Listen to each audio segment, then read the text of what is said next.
नेत्यांना काय वाटतं यापेक्षा कायदा काय सांगतो हे महत्वाचं. कायद्याअंतर्गत निर्णय निवडणूक आयोग घेतो आणि घेतच राहणार. निवडणुका पुढे ढकलण्यावरून नेत्यांच्या नाराजीनंतर राज्य निवडणूक आयोगाने घेतली भूमिका. स्थानिक स्वराज्य संस्था वॉर्ड आरक्षण प्रश्नावर हायकोर्टामध्ये आज सुनावणी. राज्य सरकार निवडणूक आयोग आज आपली बाजू मांडणार. काही ठिकाणी आरक्षण मर्यादा ओलांडल्यानं जिल्हा परिषद निवडणुका 2 टप्प्यांमध्ये होण्याची शक्यता. 17 जिल्हा परिषदांमध्ये आरक्षणाची मर्यादा ओलांडण्यात आली आहे.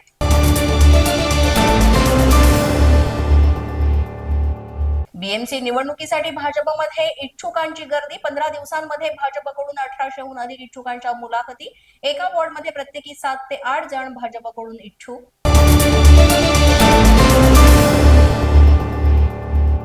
अतिवृष्टी नुकसानीबाबत महाराष्ट्र सरकारकडून केंद्राकडे अद्याप कोणताही प्रस्ताव नाही. केंद्रीय कृषी मंत्री शिवराज सिंग चौहान यांची लोकसभेमध्ये माहिती.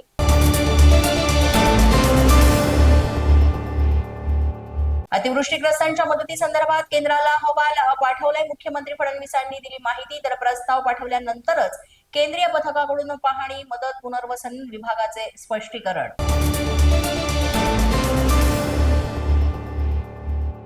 शरद पवार अध्यक्ष असलेल्या वसंतदादा शुगर इन्स्टिट्यूटच्या चौकशीसाठी समिती गठीत. 5 सदस्य चौकशी समिती अनुदानाच्या विनियोगाची चौकशी करणार. 60 दिवसात अहवाल सादर करणार.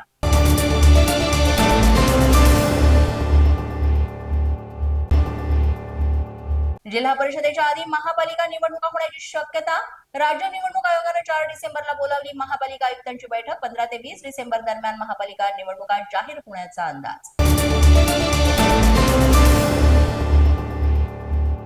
निवडणुका पुढे ढकलण्याच्या निर्णयावर निवडणूक आयोग भूमिकेवर ठाम. नेत्यांना काय वाटतं यापेक्षा कायदा महत्वाचा. निवडणूक आयोगाकडून स्पष्ट.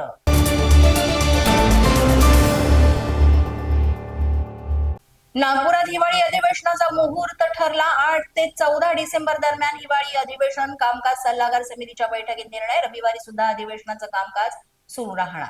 पोलीस माझा न्यूजच्या या बातमीपत्रात आज इतकंच. तुम्हाला आमचं बातमीपत्र कसं वाटतंय याबाबत अवश्य अभिप्राय कळवा. यासाठी पोलीस माझा न्यूजचं युट्यूब चॅनल सबस्क्राईब करा. तसंच आमचं फेसबुक, इंस्टाग्राम आणि ट्विटर अकाउंट फॉलो करा. अधिक माहितीसाठी आमच्या www.policemazhanews.com या वेबसाईटला भेट द्या. आमचे अधिकृत प्रतिनिधी व्हायचं असेल तर स्क्रीनवर दिलेल्या क्रमांकांवर आजच संपर्क साधा. आजच्या बातमीपत्रात इतकंच. पुन्हा भेटूया पुढील बातमीपत्रात. तोपर्यंत पाहत रहा पोलीस माझा न्यूज.